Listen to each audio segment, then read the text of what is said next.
अस्सलाम वालेकुम रहमतुल्लाहि व बरकातुहू। दोस्तों, आज की वीडियो में ये सैमसंग वॉशिंग मशीन, इसमें बहुत मुख्तलिफ़ मॉडल्स हैं। उनका ये बोर्ड है जो कि मुख्तलिफ़ मशीन्स के अंदर इस्तेमाल हो सकता है। इसको अभी शुरू करने जा रहे हैं, इसकी पूरी सीरीज़ शुरू करेंगे, इसको स्टडी करेंगे, इसको देखेंगे कि इसके अंदर कैसे फंक्शन होता है, कौन कौन से इसके पोर्शन हैं। और चूँकि ये ऑटोमेटिक मशीन है, इसमें बहुत ज़्यादा सेफ्टीज़ और बहुत ज़्यादा ड्राइव्स ऑटोमेटिक हैं, कंप्यूटराइज्ड हैं। तो इसको अभी हम तफसील से देखेंगे। यहाँ पर इसका पैनल है, पैनल के फ्रंट पे तो हमें यही चीज़ें नज़र आती हैं। यहाँ पर इसका डिस्प्ले होता है, 7 सेगमेंट डिस्प्ले है। यहाँ पर सिलेक्शन है, पावर बटन है और डोर ओपन के लिए है, डिले, टेम्परेचर, स्पिन और ये मुख्तलिफ़ ऑप्शंस हैं।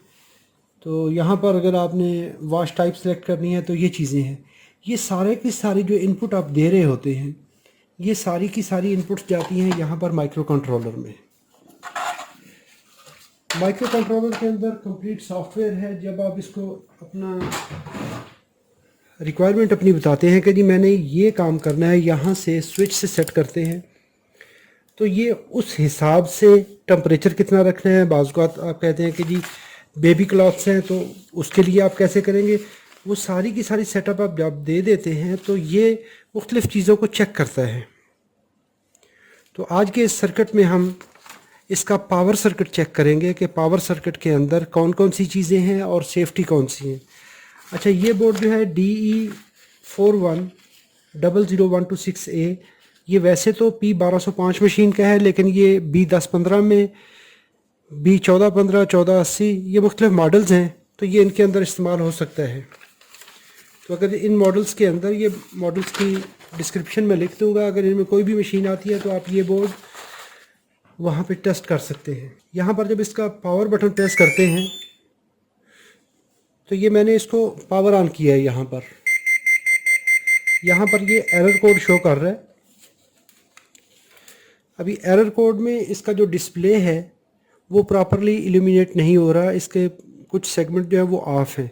इसको भी हम देखेंगे, इसको स्टडी भी करेंगे, इसको ट्रबल शूट भी करेंगे। वैसे ये प्रोसेसर कमांड लेता है, लेकिन इसमें भी एरर जनरेट हो रहा है।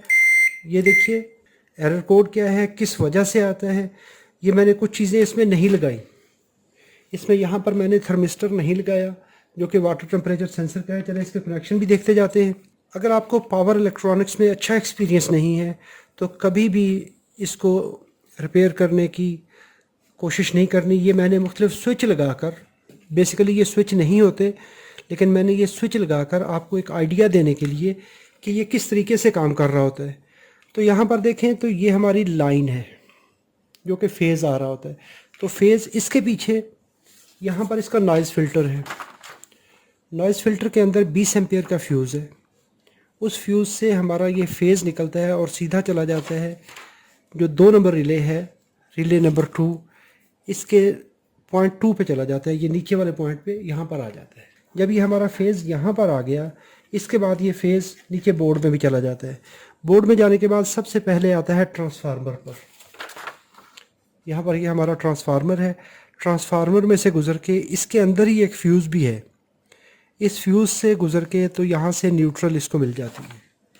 अभी देखें ये लाइन है हमारी, ये है न्यूट्रल। तो न्यूट्रल हमारी इस सफ़ेद कनेक्टर पे आ जाती है जो कि सिंगल पिन कनेक्टर है। इस पे हमारी न्यूट्रल आ जाती है। जब न्यूट्रल इसको पहुंच गई, यहाँ पे ट्रांसफार्मर है। तो ट्रांसफार्मर की प्राइमरी के 3 कनेक्शन है यहाँ पर, 1, 2 और 3। ये पहला कनेक्शन तो न्यूट्रल का है, न्यूट्रल यहाँ पे आ गई। ये सेंटर कनेक्शन है, ये न्यूट्रल इसमें से, इसके अंदर यहाँ पर फ्यूज़ है, फ्यूज़ से निकल कर यहाँ पर आएगी। इसके बाद ये वाइंडिंग है, वाइंडिंग का दूसरा एंड है। तो ये रिले का वो पॉइंट है जहाँ पे हमने फेज़, यहाँ पे ये ब्राउन वायर कनेक्ट की है। ये जो हमने कहा है कि ये हमारा फेज़ यहाँ पर आता है, जो लाइन है वो यहाँ पर आती है, तो इस जगह पर ये आ जाती है। अभी इसकी आप ट्रांसफार्मर को कैसे चेक करेंगे। एक तो ये कंडीशन है कि आप इस दोनों पॉइंट्स पे लगाएंगे, तो लाइन और न्यूट्रल पे आप लगाएंगे तो आपको 570 ओम रेजिस्टेंस आती है। अगर ये रेजिस्टेंस नहीं मेजर करता तो आप इस पॉइंट पे और इस पॉइंट पे चेक कर लेंगे। अगर यहाँ पर ये रेजिस्टेंस आती है तो इसका मतलब है ट्रांसफार्मर की प्राइमरी ठीक है। अगर यहाँ पर देखें तो 0 ओम रेजिस्टेंस है इस पिन और इस पिन पे। क्यों? कि यहाँ पर फ्यूज़ है। अगर इस पॉइंट पे और इस पॉइंट पे आपको 470 ओम आ रही है तो इसका मतलब प्राइमरी ठीक है। अगर यहाँ पर नहीं आती तो फिर इसका मतलब है कि फ्यूज़ डैमेज है।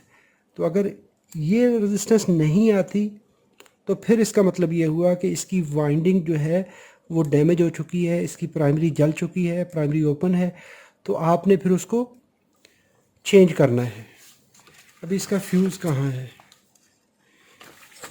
फ्यूज़ इसका ये कवर देख रहे हैं, ये वाला, इस कवर के अंदर फ्यूज़ है, यहाँ पर छुपा हुआ है।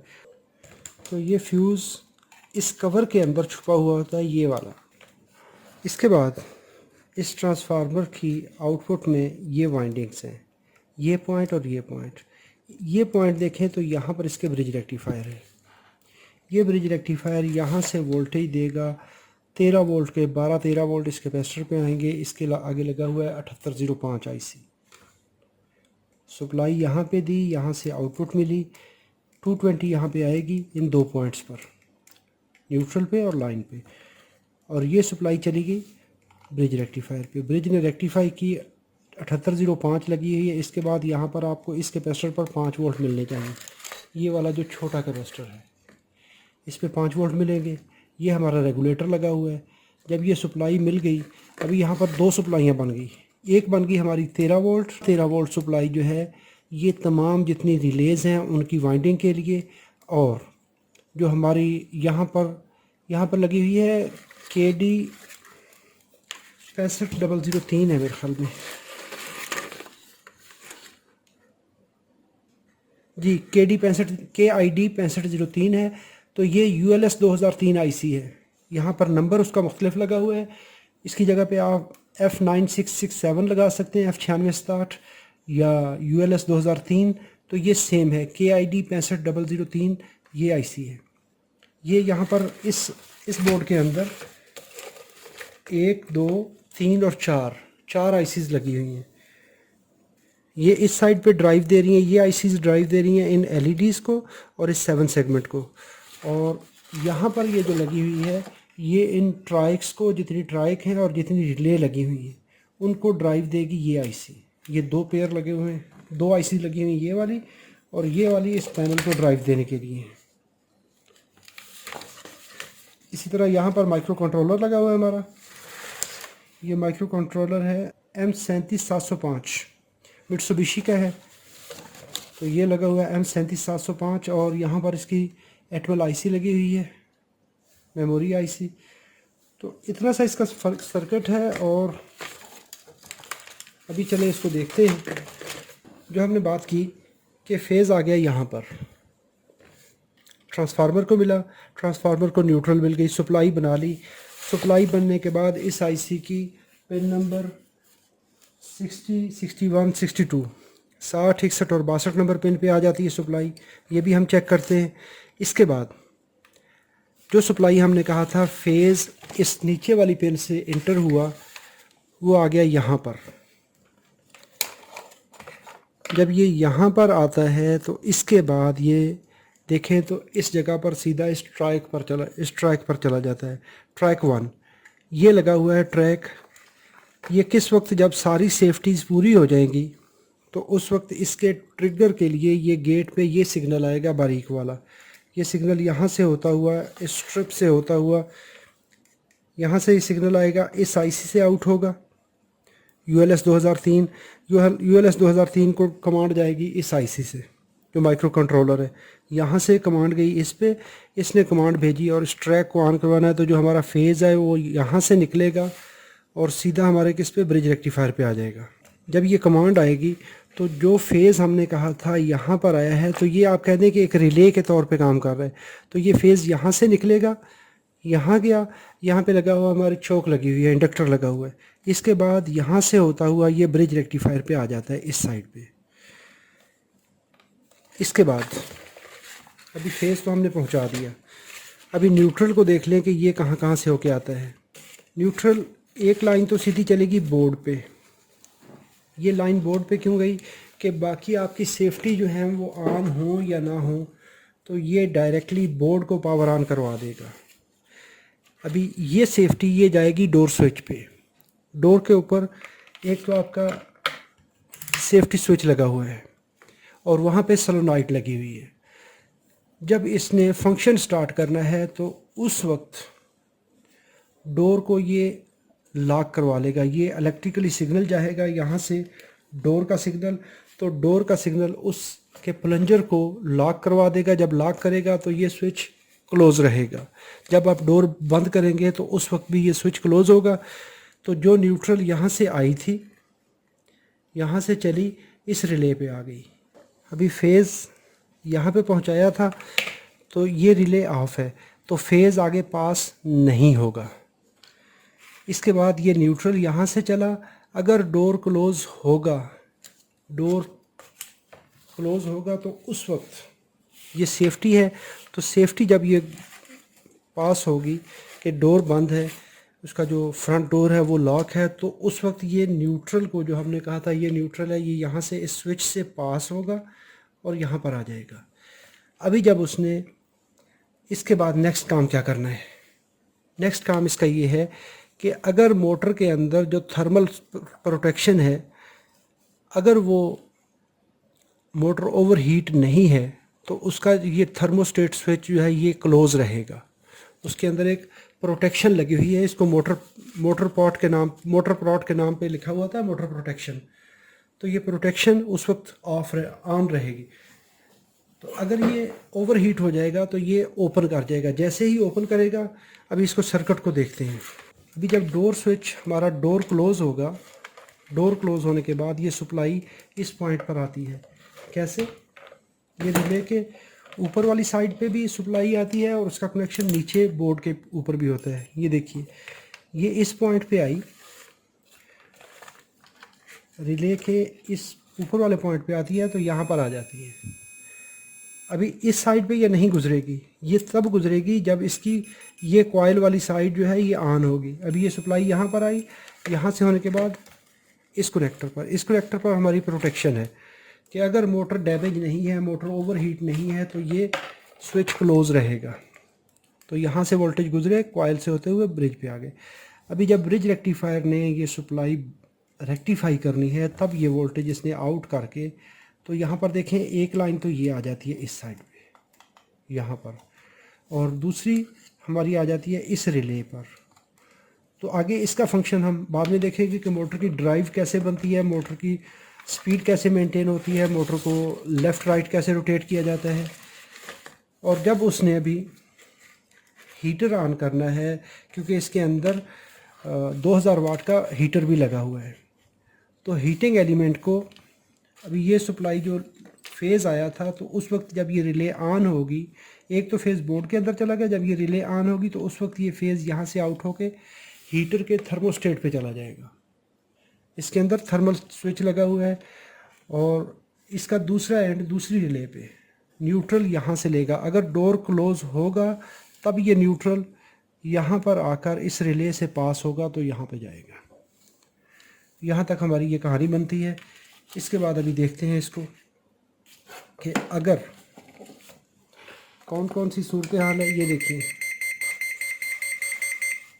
यहाँ पर अभी हमारे पास जो प्रॉब्लम आ रहे हैं, एक तो ये इंडिकेशन दे रहा है कि जी ई है, कौन सा एरर है, ये अभी रीडेबल नहीं है, तो उसके लिए हमें या तो 7 सेगमेंट चेंज करना पड़ेगा या ULS 2003 देखनी पड़ेगी। तो जो भी IC इसमें डैमेज है, जो प्रॉब्लम है, या ये डैमेज है या ये डैमेज है, उसको चेक कर लेंगे। या ये सिग्नल अगर जनरेट यहाँ से, माइक्रो कंट्रोलर बहुत सेफ़ होता है, इसके अंदर तो इम्कान नहीं होता। तो चूँकि ये डिस्प्ले पावर ड्राइव में होता है, तो पावर ड्राइव में भी इनमें से कोई चीज़ डैमेज हो, या ये, इसको हम, इसका हल ये है कि उसी तरह की IC यहाँ पे लगी हुई हैं, उसी तरह की ये IC लगी हुई हैं, तो इसको हम रिप्लेस कर सकते हैं, एक दूसरे के साथ वेरीफाई हो जाएगा। अगर नहीं चलती तो फिर हम क्या करते हैं, ये चेंज करेंगे 7 सेगमेंट डिस्प्ले। यहाँ पर होगी प्रोटेक्शन। अगर ये प्रोटेक्शन ऑफ है उस वक्त क्या करेगी, ये जो वोल्टेज हैं वो कट हो जाएंगे, हमारे ब्रिज रेक्टिफायर को सप्लाई नहीं पहुँचेगी। सर्किट कैसे वर्क कर रहा होता है कि यहाँ पर नॉइज़ फिल्टर से सप्लाई गुजरी, यहाँ पर पॉइंट A बन जाता है। पॉइंट ए यहाँ पर हमारा लगा हुआ है ट्रैक नंबर 1, ट्रैक 1 लगा हुआ है इस हीट सिंक के ऊपर। तो ये एज अ रिले काम करता है, एज अ स्विच काम करता है। ये कंट्रोल रिले होती है, यानी बाई डायरेक्शनल करंट के लिए ये यूज़ होता है। तो जो सप्लाई यहाँ पर पहुँची है, इस पॉइंट पर जो लाइन हमारी आई है, यहाँ पर 20 एम्पियर का फ्यूज़ है, उससे सप्लाई गुजरी, यहाँ पर पहुँची। तो अगर इस पर ये सिग्नल आएगा ऑन का, तो ये सप्लाई यहाँ से होके इस इंडक्टर से गुजरेगी और इस ब्रिज पे चली जाएगी, पहली कंडीशन। और न्यूट्रल जो है हमारी यहाँ पर आई, इस जगह पर एक तो ट्रांसफार्मर को चली गई, एक डोर स्विच को चली गई, और एक चली गई हमारे यहाँ पर, एक सेकंड, यहाँ पर इसके अंदर ये एरर है, यहाँ पर मुझे ड्रा करने में सॉरी थोड़ी सी गलती हो गई। तो ये डोर स्विच से गुजरने के बाद ये सप्लाई यहाँ पर आती है। अभी ठीक हो गया। डोर स्विच से गुजरने के बाद ये यहाँ से कट है, यहाँ पे कनेक्शन नहीं है, यहाँ से डोर स्विच से गुजरेगी सप्लाई। तो न्यूट्रल वाली लाइन, ये इस डोर स्विच अगर क्लोज होगा तो सप्लाई आगे गुजरेगी, एक चली जाएगी इस साइड पे मोटर प्रोटेक्शन के। Motor protection switch normally close होता है, अगर ये क्लोज होगा तो सप्लाई J58 या कॉइल नंबर 1 से गुजरेगी, तो यहाँ पर आ जाएगी। डोर क्लोज भी होगा लेकिन सप्लाई नहीं पहुँचेगी, क्योंकि ये ट्रैक हमारा ओपन होगा जब तक ये बाकी सारी की सारी सेफ्टीज़, पानी का टेम्परेचर पूरा नहीं है, पानी उसके अंदर वाटर लेवल कम है, ये जितनी भी इसकी रिक्वायरमेंट है उसको वॉशिंग के लिए, उससे पहले ये मोटर को ऑन नहीं करवाएगी। जब ये सारी सेफ्टीज़ आप पूरी कर लेंगे, उसके बाद इसने कमांड देनी है ट्रैक ऑन की, और पहले हीटर ऑन करेगी, पानी गर्म करेगी, जितनी रिक्वायरमेंट है हमारी, जो आपने यहाँ पर सिलेक्शन करनी है उस हिसाब से हीटर ऑन होगा। हीटर का टेम्परेचर यहाँ से सेंस होगा, इसको पता चलेगा जी टेम्परेचर कितना हो गया। जब टेम्परेचर मेंटेन हो जाएगा, टब के अंदर जितना पानी है उसका लेवल भी पूरा है, तो यहाँ पर वाटर लेवल है और यहाँ पर टेम्परेचर है। जब ये सारी चीज़ें पूरी हो जाएंगी, उसके बाद ये इसको हीटर को ऑफ़ करवाएगी। हीटर ऑफ़ करवाने के लिए ये 2 रिले लगी हुई हैं। उसके बाद इसने मोटर को स्टार्टअप करवाना है। ये मोटर की ये 2 कनेक्शन मोटर के हैं, ये मोटर के हैं, ये मोटर के हैं। ये मोटर के स्टेटर का कॉमन है, फुल स्पीड के लिए वहाँ पे हैं। मोटर की डायरेक्शन है राइट लेफ़्ट के लिए। तो ये सारे काम करने के बाद जब मोटर स्पीड अप होगी, तो उसकी जो स्पीड की इंफॉर्मेशन है वो यहाँ पर टैकोमीटर के सिग्नल आएंगे। यहाँ पर ये ट्रैक लगे हुए हैं, SCR ट्रैक लगे हुए हैं।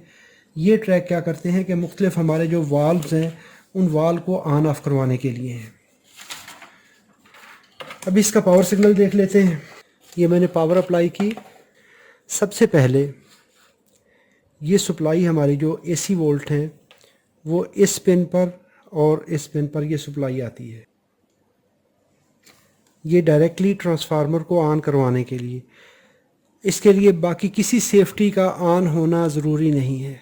डायरेक्टली इस ट्रांसफार्मर से सप्लाई बनकर, अभी जब ये सप्लाई बन जाएगी तो उसके बाद इस IC की पिन नंबर यहाँ पर ये बनती है 60।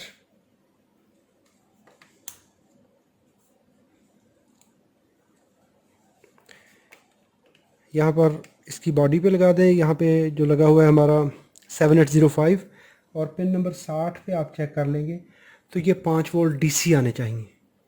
60 पे, 61 पे, 62 पे ये सप्लाई आनी चाहिए। 5 वोल्ट 3 पिनों पे आते हैं, ये सप्लाई आनी चाहिए। अगर ये सप्लाई नहीं आ रही तो फिर हमें ये ब्रिज रेक्टिफायर, हमें ये कैपेसिटर या 7805, और इसके साथ ये एक लगा हुआ है कैपेसिटर, ये 5 वोल्ट के लिए है ये चीज़ें। और इसके बाद यहाँ पर एक सीरीज़ डायोड है।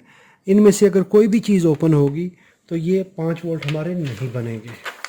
ट्रांसफार्मर के आउटपुट पे ब्रिज है, ब्रिज के आगे 13 वोल्ट है, ये 13 वोल्ट बनेंगे। और पॉइंट B देख ले तो पॉइंट B यहाँ पर मैंने बनाया है, ये 7805, और इससे 5 वोल्ट बनेंगे। MCU की पिन 60, 61 और 62 पे चले जाएंगे। ये हमारी पहली रिक्वायरमेंट है इसको ऑन करने के लिए। ट्रांसफार्मर की एक पावर सेक्शन हो गई। किसी के अंदर ये ट्रांसफार्मर किसी बोर्ड के अंदर नहीं होगा तो वहाँ पर कोई भी SMPS सर्किट छोटा सा लगा होगा, बाकी बोर्ड तकरीबन सेम रहेगा, लेकिन सप्लाई ये वाली ट्रांसफार्मर की बजाय वहाँ पर एक अलहदा से ब्रिज लगेगा। एक कोई भी TNY 260, 265, 66 जो भी लगी है वो लग के छोटा ट्रांसफार्मर, लेकिन जो आउटपुट सप्लाई है वो यही होगी, 12 वोल्ट और 5 वोल्ट। अभी डोर स्विच को आप कैसे वेरीफाई करेंगे? डोर स्विच को चेक करने के लिए आप क्या करेंगे कि इस मल्टीमीटर की टेस्ट लीड को इस रिले की नीचे वाली पिन पे और इस रिले की ऊपर वाली पिन पे यहाँ पर लगा दीजिए और यहाँ पर चेक कर लीजिए। अगर तो वोल्टेज आ रहे हैं, डोर क्लोज़ होगा, डोर क्लोज़ रखेंगे तो वोल्टेज आने चाहिए। अगर डोर क्लोज़ है लेकिन वोल्टेज नहीं आते तो इसका मतलब है डोर स्विच या उसकी वायरिंग उसमें प्रॉब्लम है। तो अभी मैं इसको डोर को क्लोज़ करता हूँ तो ये सप्लाई यहाँ पर आनी चाहिए। इस डोर के क्लोज़ होने से हमारे ये पावर सर्किट पे जो ये सर्किट है इस पे कोई असर नहीं पड़ता। इसके बाद ये हीटर वाला, थर्मोस्टेट वाला, ये सेकेंडरी ऑप्शन है, इसकी ज़रूरत नहीं है। इसके बाद है हमारा ये मोटर की प्रोटेक्शन है, ये मोटर के अंदर होती है, इसको अभी हम देखते हैं। इसके लिए ये होता है कि मोटर की प्रोटेक्शन चेक करने के लिए अगर सप्लाई आपकी नहीं बन रही तो इसका कनेक्टर यहाँ से रिमूव कर लें, तो कंटिन्यूटी ले लें। जो कनेक्टर आप ऊपर निकालेंगे उस कनेक्टर के अंदर, इसमें नहीं जो इसके ऊपर फीमेल कनेक्टर लगता है उसके ऊपर आप दोनों पिनों पे कंटिन्यूटी लगाएंगे तो आपको बीप आएगी। तो अगर प्रोटेक्शन, मोटर की प्रोटेक्शन ठीक होगी, मोटर ओवरहीट नहीं है, तो उस वक्त आपको कंटिन्यूटी मिलेगी। अभी इस सर्किट को रियर साइड से हम देखते हैं और इसको स्टेप वाइज लेके चलते हैं। अभी आपने कैसे चेक करना है, मल्टीमीटर को एसी पर रखिए और ये ब्रिज रेक्टिफायर है यहाँ पर, इसकी आप इनपुट पे चेक कर लें तो 231 वोल्ट आपको मिल रहे हैं। अगर ये डोर ओपन होगा, आपने डोर ओपन किया है तो यहाँ पर सप्लाई नहीं आएगी, पहला स्टेप।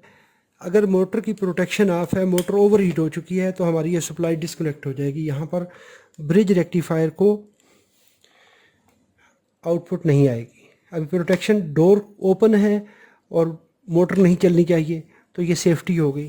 तो ये डोर स्विच, यहाँ पर आपके वोल्टेज जो है ये होने चाहिए। इसके बाद ब्रिज की आउटपुट चेक कर लीजिए, तो डीसी पे रखते हुए मल्टीमीटर इसकी आउटपुट पॉइंट पे ये देखेंगे तो ये प्रोटेक्शन ऑफ है, सप्लाई नहीं मिल रही। प्रोटेक्शन ऑन कर दें तो ये हमें 328 वोल्ट मिल गए। ये अभी जाएंगे और यहाँ पर अभी रिले ऑन नहीं है, तो इसलिए ये सप्लाई इस मोटर के कनेक्शन पे नहीं आएगी, इस कनेक्टर पे नहीं आएगी। नॉर्मली आप ब्रिज की आउटपुट चेक कर लीजिए यहाँ पर। इस नेक्स्ट सेशन में हम चलेंगे कि इसको देखेंगे किसके बोर्ड के अंदर किस किस तरह से आप वर्क करेंगे, कौन सा फॉल्ट आता है, इसको इन डिटेल लेके चलेंगे। तो उम्मीद करता हूँ ये वीडियो आपके लिए मालूमाती है। अगर मालूमाती है तो इसको लाइक कर दीजिए। अपना बहुत सारा ख्याल रखिएगा। अस्सलाम वालेकुम वरहमतुल्लाहि वबरकातुहू। Thanks for watching. अस्सलाम वालेकुम।